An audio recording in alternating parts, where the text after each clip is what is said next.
أعوذ بالله من الشيطان الرجيم بسم الله الرحمن الرحيم كيف تكفرون بالله وكنتم أمواتا فأحياكم ثم يميتكم ثم يحييكم ثم إليه ترجعون.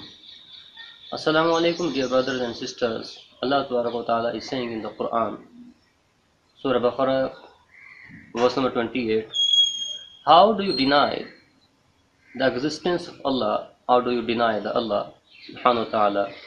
And you were in the dead state, then we made you alive, and then we will again make you dead. We will again put you to the death, and then we will make you alive. We will resurrect you once again, and then you will be returned to your Lord.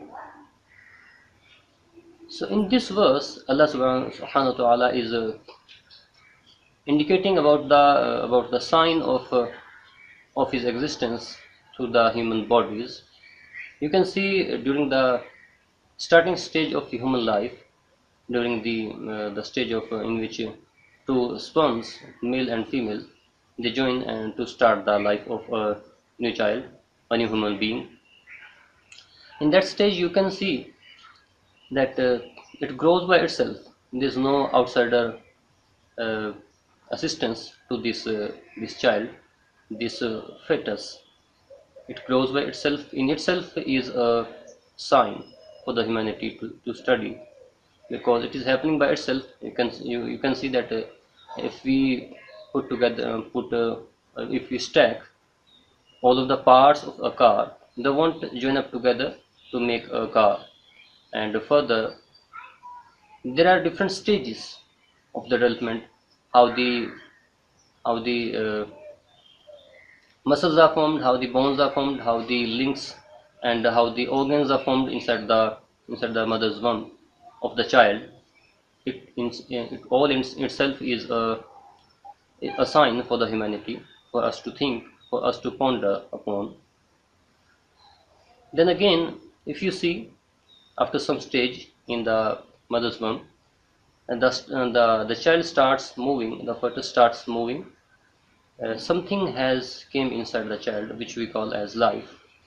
So this is the life which has approached in this child, and we can't stop it from coming. We can't stop the life, or which we call as spirit, or which we call as ruh, from entering inside the child, and it starts moving, and the life of the child starts begins. It begins from this stage when the ruh, or when the spirit is entered into the child. Then there is another stage of human life when he is going to say his last goodbye to this world. Allah Ta'ala is saying, فَلَوْلَا إِذَا بَلَغَتِ الْحُلْقُومِ. So then why do you not intervene when the soul of a dying person reaches the throat?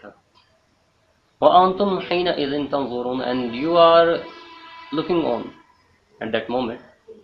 وَنَحْنُ أَقْرَبُ إِلَيْهِ مِنْكُمْ وَلَكِنْ لَا تُبْصِرُونَ. And we are more closer to him than you, but you don't see. فَلَوْلَا إِن كُنْتُمْ غَيْرَ مَدِينِينَ. So why not, if you are out of any law, if you don't follow my law, if you are exempt from my law, from the reckoning and recompense, تَرْجِعُونَهَا إِن كُنْتُمْ صَادِقِينَ. Why don't you return him back if you are true in your words that there is no God? If you are true that no God exists, then why don't you stop him from dying? Why don't you stop the spirit or the ruh from going out from the human body? So neither you can control the coming of the ruh, the spirit, nor you can control the going out of the ruh.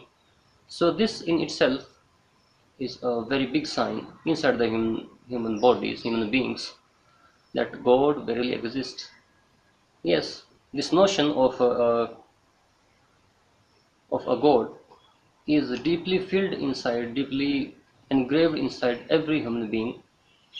But the problem is that due to the caste in which a person is born, the religion in which he is born, the environment that he faces, or other similar things, or his agony, his arrogance, he denies truth that there is a God that exists. May Allah provide us the in-depth understanding of the Quran. Wassalam.